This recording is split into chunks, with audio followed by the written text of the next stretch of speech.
నలుగుతున్న ఒక సమస్య, దీనికి పరిష్కారం తప్పకుండా కనుగొనాలి. కాంగ్రెస్ పార్టీ అనేక సందర్భాలలో వర్గీకరణకు కట్టుబడి ఉందని చెప్పాము. ఇప్పుడు వెనుగడుగు వేస్తే తప్పు చేసిన వాళ్ళం అవుతామని అందరినీ ఒప్పించి మెప్పించి వర్గీకరణకు చట్టబద్ధత తీసుకొచ్చిన వ్యక్తి రేవంత్ రెడ్డి గారు. వర్గీకరణకు చట్టబద్ధత కల్పించిన తర్వాత, మన జాతికి ఇంత మేలు చేసిన తర్వాత ఎవరైనా మనకింత చిన్న సహాయం చేస్తేనే మనం మర్చిపోం. ఎవరైనా మేలు చేస్తే వారి గురించి ఒక మంచి మాట చెప్పాలని అనుకుంటాం. జాతికే మేలు చేసిన వ్యక్తి గురించి ఒక మంచి మాట చెప్పడానికి ఇన్ని రోజులు పట్టింది అంటే ప్రొఫెసర్ కాసిం గారు చొరవ తీసుకొని ఇంత పెద్ద మేలు చేసిన మన జాతికి ఉపయోగకరమైన నిర్ణయం తీసుకున్న ముఖ్యమంత్రి గారికి ధన్యవాదాలు తెలుపుదామని వారు ముందుకు వస్తే ఎన్ని రకాలుగా వారు ఇబ్బందులను ఎదుర్కొంటున్నారో నాకు తెలుసు. ఎన్ని రకాలుగా వారిని విమర్శించే ప్రయత్నం చేస్తున్నారు, ఎన్ని రకాలుగా వారిని ఇబ్బంది పెట్టే ప్రయత్నం చేస్తున్నారో మనం గమనిస్తున్నాం. మన జాతికి ఒక గొప్పతనం ఉంది. మాదిగా ఉపకులాలకు ఒక గొప్పతనం ఉంది. ఎవరైనా సహాయం చేసినా, ఎవరైనా మేలు చేసినా వాళ్ళని ఎన్నడూ మర్చిపోం మనం. అలాంటి సభ్యత సంస్కృతి ఉన్న జాతి మనది. ఈనాడు చెడు చేస్తే తప్పకుండా ఎదురు తిరుగుతాం, మంచి చేస్తే తప్పకుండా నెత్తి మీద ఎత్తుకొని తిరుగుతాం. ఇంత మంచి కార్యక్రమం చేసినప్పుడు తప్పకుండా మనం అభినందించాలి. నేను నిజంగా ప్రొఫెసర్ కాసిం గారిని ఈ సందర్భంగా నిండు మనసుతో అభినందిస్తున్నాను. ఏ ప్రభుత్వం మనకు మంచి చేస్తున్నది, ఏ వ్యక్తి, ఏ ముఖ్యమంత్రి మనకు మంచి చేస్తున్నాడు, మన గురించి ఆలోచిస్తున్నాడని అవగాహన ఉండాలి మనకు. కొంతమంది వాళ్ళ స్వార్థం కొరకు, వాళ్ళ రాజకీయాల కొరకు, వాళ్ళ ఉనికి కొరకు అనేక మాటలు చెప్తుంటారు, తప్పుదోవ పట్టించే ప్రయత్నం చేస్తుంటారు. అలాంటి వార్తల పట్ల, అలాంటి వ్యూహాల పట్ల మనం జాగ్రత్తగా ఉండాలి. ముఖ్యమంత్రి గారు విద్యాశాఖ నడుపుతున్నారు, విద్యాశాఖకు మంత్రిగా ఉన్నారు. ఇవాళ దేశంలో ఎక్కడ లేని విధంగా మన తెలంగాణ రాష్ట్రంలో ఇంటిగ్రేటెడ్ రెసిడెన్షియల్ స్కూల్స్, ఒక్కొక్క కాంప్లెక్స్లో 4 రెసిడెన్షియల్ స్కూల్స్, దాదాపు 2400 మంది చదువుకునే విధంగా షెడ్యూల్ కులాలు, షెడ్యూల్ తెగలు, మైనార్టీలు, వెనుకబడిన తరగతులకు సంబంధించిన బిడ్డలు కార్పొరేట్ స్థాయిలో విద్యను అందించే విధంగా వారు ప్రయత్నం చేస్తున్నందుకు నిజంగా మనం మనసారా అభినందించవలసిన అవసరం ఉన్నది. ఏనాడో పివి నరసింహరావు గారు, ఆ తర్వాత ఎన్టీ రామారావు గారు గురుకుల పాఠశాలలు పెట్టారు. ఈ గురుకుల పాఠశాలల ఏర్పాటులో నేను చాలా కీలక పాత్ర వహించడం జరిగింది. ఆనాడు 1994లో 95లో సోషల్ వెల్ఫేర్ మినిస్టర్గా, ఆ తర్వాత విద్యాశాఖ మంత్రిగా 2 సార్లు నేను ఎక్కువగా గురుకుల పాఠశాలలు ఏర్పాటు చేసడానికి ప్రయత్నం చేశాను. నేను ముఖ్యమంత్రి గారికి ఒకే ఒక విజ్ఞప్తి చేస్తున్నాను. మనది ప్రజాప్రభుత్వం. ప్రజాప్రభుత్వంలో పేద వర్గాల యొక్క సంక్షేమం పైన దృష్టి పెట్టవలసిన అవసరం ఉంటుంది. పేద వర్గాలకు కావాల్సింది ఏంటి?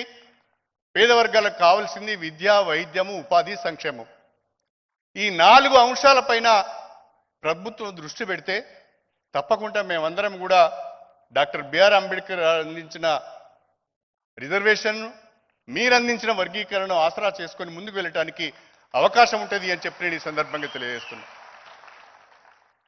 నేను ఒక చిన్న విషయం చెప్తాను మీ దృష్టికి. ఒక చిన్న రిఫార్మ్, ₹1 ఖర్చు లేకుండా చేసిన ఒక చిన్న రిఫార్మ్ ఏంటి అంటే, నేను విద్యాశాఖ మంత్రిగా ఉన్నప్పుడు, కేంద్రంలో ప్రకాష్ జవదేకర్ గారు హెచ్ఆర్డి మినిస్టర్గా ఉన్నప్పుడు దేశంలో బాలికల విద్య పైన ఒక కమిటీ వేశారు. దానికి ఆయన ఎందుకో కానీ నన్ను చైర్మన్ చేశారు. ఆ సందర్భంగా నేను రాష్ట్రాలు తిరిగి వచ్చి వారికి ఒక నివేదిక ఇచ్చాను. కస్తూర్బా గాంధీ బాలికా విద్యాలయాలు 6, 7, 8 తరగతులకే పరిమితమైనాయి. ఒక ఆంధ్రప్రదేశ్లో మాత్రం 10వ తరగతి వరకు 9, 10 తరగతులకు రాష్ట్ర ప్రభుత్వం ఖర్చు భరించి చేస్తున్నది. ఇలా కాకుండా దేశవ్యాప్తంగా బాల్య వివాహాలు అరికట్టాలంటే ఈ యొక్క కేజీబీవీలను ఇంటర్మీడియట్ వరకు 12th క్లాస్ వరకు అప్గ్రేడ్ చేయాలని చెప్పి ఒక నివేదిక ఇస్తే ఆ నివేదికను ప్రకాష్ జవదేకర్ గారు నరేంద్ర మోడీ గారు అమలు చేశారు. అంటే అలాంటి చిన్న చిన్న విషయాలతో ఇవాళ మాకు కావాల్సింది కూడా విద్యనే.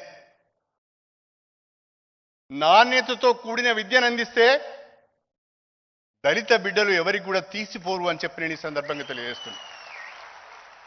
ప్రైమరీ స్కూల్లో చదువుకొని, గవర్నమెంట్ ప్రైమరీ స్కూల్లో చదువుకొని, జిల్లా పరిషత్ హై స్కూల్లో చదువుకొని, కార్పొరేట్ స్కూల్లో చదువుకున్న వాళ్ళతో పోటీ పడాలి అంటే అది సామాన్యమైన మాట కాదు, చాలా అంతరం ఉంటుంది. నేను I want to make a statement. Inequalities in education leads to inequalities in society. మనం అందించే విద్యలో ఉన్న అంతరాలు సమాజంలో కూడా అంతరాలను సృష్టిస్తాయి. ఒకప్పుడు సామాజిక అసమానతలు, ఆ తర్వాత ఆర్థిక అసమానతలు, ఇప్పుడు విద్యాపరంగా అసమానతలు వస్తున్నాయి. మళ్ళీ మేము వెనుకబడే ప్రమాదం ఉన్నది. మా జాతి మళ్ళీ వెనుకబడే ప్రమాదం ఉన్నది. మా జాతి మళ్ళీ మిగతా వాళ్ళతో సమానంగా ముందుకు వెళ్ళాలంటే నాణ్యమైన విద్య మాకు అందుబాటులోకి కావాలి. విద్య అందించడం కాదు, విద్యను అందుబాటులోకి తీసుకురావడం కాదు, నాణ్యమైన విద్య పేద వర్గాల బిడ్డలకు, దళిత బిడ్డలకు అందరికీ కూడా అందుబాటులో ఉండాలి. అది ఉండాలి అంటే ఇప్పుడున్న గురుకుల పాఠశాలలు కానీ, ఇప్పుడున్న ఇంటిగ్రేటెడ్ రెసిడెన్షియల్ స్కూల్స్ కానీ, మీరు ఆలోచించే తెలంగాణ పబ్లిక్ స్కూల్స్ కానీ ఈ బిడ్డలకు అవకాశం కల్పిస్తే తప్పకుండా మేము అందరితో పోటీ పడతామని చెప్పి ఈ సందర్భంగా తెలియజేసుకుంటున్నాం. నా దృష్టిలో తెలివి ఎవరి సొత్తు కాదు. ఒక కులానికో ఒక మతానికో మాత్రమే తెలివితేటలు ఉంటాయని ఎవరన్నంటే వానికంటే మూర్ఖుడు ఇంకోడు లేడు.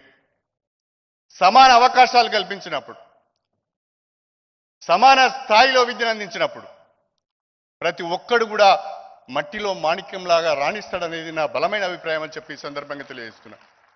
మీరు విద్య పైన ప్రత్యేకమైన శ్రద్ధ పెడుతున్నారు.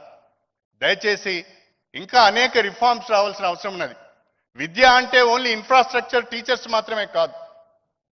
విద్య అంటే మనం అనుకుంటాం 4 భవనాలు కడితే అయిపోతుందని, లేదు ఉపాధ్యాయులు నియామకం చేస్తే సరిపోతుందని. విద్య అంటే ఇన్ఫ్రాస్ట్రక్చరు, ఉపాధ్యాయులు కానే కారు. విద్య అంటే విద్యార్థులు, వాళ్ళ తల్లిదండ్రులు, ప్రభుత్వము, ఉపాధ్యాయులు, వీళ్ళంతా స్టేక్ హోల్డర్స్.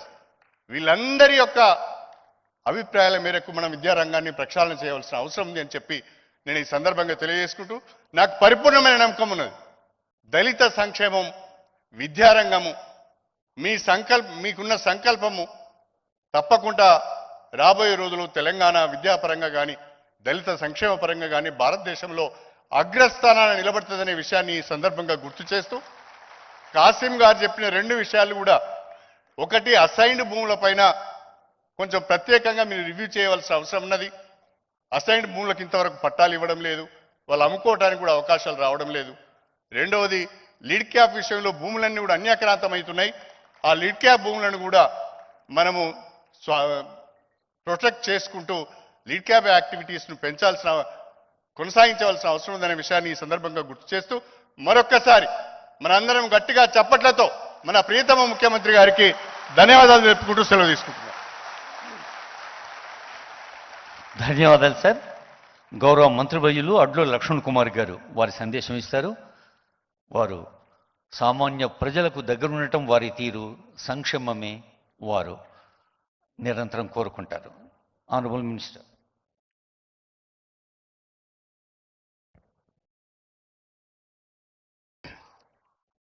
తెలంగాణ రాష్ట్ర మాదిగ ఉపకులాల ఉద్యోగాల సమన్వయ కోఆర్డినేషన్ కమిటీ ఆధ్వర్యం లోపట ఎన్నో సంవత్సరాలకెళ్ళి మన జాతికి న్యాయం జరగాలి, సమాన హక్కులు సమాన ఫలితాలు ఇవ్వాలని చెప్పేసి గౌరవ సుప్రీంకోర్టు జడ్జిమెంట్ తర్వాత మన రాష్ట్ర ముఖ్యమంత్రి వర్యులు పెద్దలు రేవంత్ రెడ్డి గారి నేతృత్వం లోపట గౌరవ శాసనసభ్యులు మేమందరం గౌరవ ముఖ్యమంత్రి గారి నేతృత్వంలో చట్టాన్ని చేసి ఆ ఫలాలు అందించే విషయంలో గొప్పగా ఈ రాష్ట్రంలో 33 జిల్లాలకు సంబంధించిన ఉద్యోగస్తులందరూ కూడా పెద్ద ఎత్తున వారికి అభినందన తెలియజేయాలని చెప్పేసి గౌరవ ఈ యొక్క సమావేశానికి సభాధ్యక్షులుగా ఉన్నటువంటి పెద్దలు ప్రొఫెసర్ కాసిం గారు, అదేవిధంగా ఉద్యోగాలకు సంబంధించిన ఉద్యోగ పెద్దలు, వేదికపై నుంచి ఉన్నటువంటి మా అన్న, మా మాదిగ ఎమ్మెల్యేలకు, మా ఉప ఎమ్మెల్యేలందరూ కూడా పెద్దన్నగా ఉన్నటువంటి మా మెడికల్ హెల్త్ మినిస్టర్ మా దామోదర్ అన్న, పెద్దలు మాజీ మంత్రివర్యులు శాసనసభ్యులు కడియం శ్రీహరి గారు, గౌరవ శాసనసభ్యులు మా సహచర పంచపాండవులాగా నేను కానీ, వీరేశం కానీ, శామ్యుల్ కానీ, చుక్కలు లక్ష్మీకాంతం కానీ, మా అదేవిధంగా మా కవ్వంపల్లి సత్తన్న కానీ, మా ఐదుగురులో ఎవరికి అవకాశం వచ్చినా కూడా మా జాతికి మేలు చేసే విధంగా కేంద్రంలో ఉన్నటువంటి అధిష్టానం మనకు మెప్పించే విషయం లోపట మేమందరం ఒక తాటిపై ఈరోజు వేదికపై ఇంత గొప్పగా ఉన్నటువంటి మా సహచర శాసనసభ్యులు, మా ఏఐసి సెక్రటరీ మా సంతోష్ అన్న గారు, అదేవిధంగా మా ప్రీతం గారు, ఇంకా చాలామంది మా సోదరిమణి పార్లమెంట్ సభ్యురాలు కావ్య గారు. అన్న నేను ఎక్కువ మాట్లాడకుండా ఒక 2 నిమిషాల కంటే ఎక్కువ టైం తీసుకోవాలన్నా, ఎందుకంటే ఒక సామాన్యమైన కుటుంబంకి వెళ్ళి మా తండ్రి హరిజనవాడలో పుట్టిండన్న, ఒక సామాన్యమైన గుమస్తా కొడుకుని నేను. మేము మొత్తం 6గురం. మా తండ్రికి నెలకు ఒకటోసారి జీతం వస్తే తప్ప మా కుటుంబం నడవని పరిస్థితి లోపల మాదిగా వాడలో పుట్టి ఒక సామాన్యమైన వ్యక్తిని, ఒక కాంగ్రెస్ పార్టీ కార్యకర్తను ఈరోజు రాష్ట్ర క్యాబినెట్లో మంత్రిగా నాకు అవకాశం ఇచ్చి మీ పక్కన కూర్చున్నబెట్టేందుకు దానిలో భాగంగా ఎన్నో సంవత్సరాలకెళ్ళి మా వర్గీకరణ చట్టం చేసే విషయం లోపల నేను కానీ వేదిక పైన మా గౌరవ శాసనసభ్యులందరం ఆ చట్టాన్ని చేసే విషయం లోపల ఏదైతే మంత్రివర్గ ఉపసంఘానికి ఏర్పాటు చేసి మా దామోదర నేతృత్వం లోపల ఇక్కడ ఉన్న ఎమ్మెల్యేలను కానీ, పెద్దలు కడియం శ్రీహరి గారు కానీ, మా కావ్య, మా ఎంపీ గారు కానీ, మా సంపత్ అన్న కానీ అనేక నెలలు ఈ రాష్ట్రంలో ఉన్నట్టు అన్ని వర్గాల యొక్క అభిప్రాయాలు తీసుకున్నందుకు హైదరాబాద్లో టూరిజం హోటల్లో ప్రత్యేకమైన ఒక కార్యాలయం ఏర్పాటు చేసి అక్కడ పూర్తి సమాచారాన్ని 33 జిల్లాలకు సంబంధించిన అన్ని వర్గాలతో సమాచారం తీసుకొని ఏ విధంగా ఈ వర్గీకరణ ఫలాలు అందాలనే విషయం లోపల అన్నదమ్ములాగా కలిసి ఉన్నటువంటి రేపు భవిష్యత్తులో డాక్టర్ బిఆర్ అంబేద్కర్ రాజ్యాంగ నిర్మాత ఇచ్చినటువంటి ఫలాలు సమానంగా అందాలనే ఒక ఆలోచనతోని వర్గీకరణ చట్టాన్ని చేసి ఫలాలు అందించిన సందర్భం లోపల ఈ రాష్ట్రంలో ఈరోజు ఈ వర్గీకరణ ద్వారా సుమారు 772 మందికి డాక్టర్లుగా, ఇంజనీర్లుగా వివిధ హోదాల్లో చట్టాన్ని చేసినాక అవకాశాలు రావడం జరిగింది. అదేవిధంగా గ్రూప్ 2కి సంబంధించిన సుమారు 16,000 మందికి ఉద్యోగాలు రావడం జరిగింది.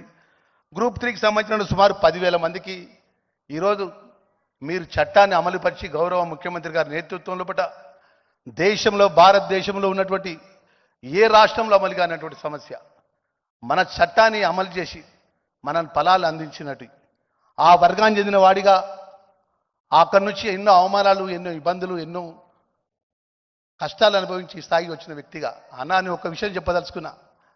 మా సొంత ఊరు పెద్దపల్లిలో ఒక దొర గడి ఉండే అన్న. మా నాయనమ్మతో పోతే మా మాదిగోళ్ళందరికీ ఆ గడి కొట్టంలో అన్నం పెట్టేటోళ్ళు.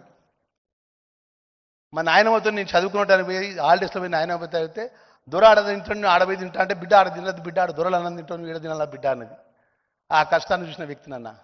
మా అమ్మమ్మ వాళ్ళ ఊరు భీమదేవి రూపాయలు కట్టుకూరన్న. అక్కడ పోతే మామిడి పండ్లు తీసుకొని గంపలు తీసుకొని వచ్చింది. గంపలు తీసుకొని వస్తే మా అమ్మమ్మ అనేది బిడ్డ ముట్టుకోవద్దు, బిడ్డ పైకి వెళ్ళి మామిడికాయ వేస్తారు బిడ్డ తీసుకోవాలని బిడ్డ అంటే ఆ కష్టాలు చూసిన వ్యక్తులు వాళ్ళు, ఆ ఇబ్బందులు చూసిన వ్యక్తివి. ఈరోజు రాష్ట్ర క్యాబినెట్గా, సోషల్ వెల్ఫేర్ మినిస్టర్గా, ట్రైబల్ శాఖ మంత్రిగా, గతంలో కాంగ్రెస్ పార్టీ కార్యకర్తగా, జిల్లా పరిషత్ చైర్మన్గా, ఎస్సీ కార్పొరేషన్ చైర్మన్గా ఒకటే పార్టీని ఒక జెండా నమ్ముకుని ఈరోజు మాదిగ వర్గంకి వెళ్ళి ఈరోజు వేలాది మంది మా ఈ రాష్ట్రంలో 33 జిల్లాలకు సంబంధించిన మా ఉద్యోగస్తులు, మా కుల బాంధవులు, మా రక్త బాంధవులు, మా చెల్లెళ్ళు, మా అన్నలు, మా తమ్ముళ్ళు, మా వేలాది మంది ఎంత కష్టమైనా, ఎంత ఇబ్బంది అయినా ఈరోజు ప్రభుత్వ కార్యక్రమం ఉన్నప్పటికీ అక్కడ కలెక్టర్లతో అనుమతి తీసుకొని జాయింట్ కలెక్టర్లు, ఆర్డీఓలు, ఎంఆర్ఓలు, అదేవిధంగా వివిధ స్థాయిలో ఉద్యోగస్తులు, టీచర్లు, డాక్టర్లు అందరూ కూడా మనమందరూ సంఘీభావంగా ఉండాలి. ఈ రాష్ట్రంలో భవిష్యత్తులో ఈ ప్రభుత్వానికి మనం అండగా ఉండాలి. గౌరవ ముఖ్యమంత్రి గారు దేశంలో చేయాలంటే గొప్ప నిర్ణయం చేసిండు, వారికి మనం అండగా ఉండాలని చెప్పి ఈరోజు వచ్చిన తప్ప మా అంశాల లోపల, మా కష్టాల లోపల పెద్దలు కాసిం గారు చెప్పినారు, పెద్దలు శ్రీహరి గారు చెప్పినారన్న, జీవితకాలం ఉన్నంత వరకన్నా కృతజ్ఞత గల కులమన్నా, అభిమానం గల కులమన్నా, వ్యక్తిత్వం గల కులమన్నా, మాట ఇస్తే ప్రాణం పోయినా కూడా ప్రాణమన్నా వదులుకుంటాం కానీ విలువలను తగ్గమన్నా దయచేసి. చివరిగా అన్న, తప్పకుండా ఇంత గొప్పగా రేపు రాబోయే కాలంలో మీ నేతృత్వంలో, దామోదరన్న గారి యొక్క నేతృత్వంలో పట గౌరవ శాసనసభ్యులు మేము అందరం కూర్చున్నాం, గౌరవ పార్లమెంట్ సభ్యులు కూర్చున్నాం, లక్షలాది మందిలతో ఈ రాష్ట్రంలో ఒక గొప్ప అభినందన సభ కూడా ఏర్పాటు చేస్తామనే విషయాన్ని మనవి చేసుకుంటూ, చివరిగా అన్న, ఈ రాష్ట్రానికి సంబంధించినటువంటి లోయర్ ట్యాంక్ బండ్ దగ్గర డాక్టర్ బిఆర్ అంబేద్కర్ భవనం, గత ప్రభుత్వంలో పాలకులు మేము అంబేద్కర్ టవర్ కట్టిస్తాం, 20 అంతస్తులు 30 అంతస్తులు అద్దాల మెడలు కడతామని చెప్పేసి శంకుస్థాపన చేసినారని శంకుస్థాపన శిలాఫలకాన్ని కూడా పోయి నన్ను వెల్ఫేర్ మినిస్టర్గా లోయర్ ట్యాంక్ బండ్ దగ్గర ఉన్నటువంటి శిలాఫలకాన్ని గురించి చూడడం జరిగింది. డాక్టర్ బిఆర్ అంబేద్కర్ గారి యొక్క భవనం లోయర్ ట్యాంక్ బండ్ అంటే హైదరాబాద్ మహానగరంలో నడిబొడ్డున్నటువంటి అత్యంత ఖరీదు గల స్థలంలో ఉన్నటువంటి మా భవనం శిథిలావస్థ పరిస్థితిలో ఉన్న, కరెంటు లేని పరిస్థితిలో ఉన్నది. నేను ఆ వర్గంకి వచ్చిన వాడిగా నెంబడి అధికారులతో ఆదరించి అక్కడ కరెంటు ఏర్పాటు చేసి రేపు డాక్టర్ బిఆర్ అంబేద్కర్ గారి జయంతి ఉందన్న ఏప్రిల్లో. అదేవిధంగా ఇప్పుడే పెద్దలు చెప్పినారు, కాచిగూడలో ఈ రాష్ట్రంలో ఎంతోమంది గొప్పలు ఐఏఎస్ ఐపీఎస్ ఉన్నతమైన స్థాయిలో ఇచ్చినటువంటి నింబోలి అడ్డా కాచిగూడ హాస్టల్ను, ఈ 2 ప్రాంతాలు 2 కళ్ళలాగా డాక్టర్ బిఆర్ అంబేద్కర్ గారి యొక్క భవనం బాబు జగజీవన్ రావు గారి పేరు నామకరణంతో అక్కడ కాచిగూడ హాస్టల్ పునర్నిర్మాణం చేసే విధంగా మీ నిర్ణయం ఉండాలని చెప్పి సవినయంగా మనవి చేసుకుంటూ నేను సెలవు తీసుకుంటున్నా. జై భీమ్. ధన్యవాదాలు సార్. గౌరవనీయులైన వైద్య ఆరోగ్య శాఖ మంత్రులు దామోదర్ రాజనరసింహ గారి సందేశం.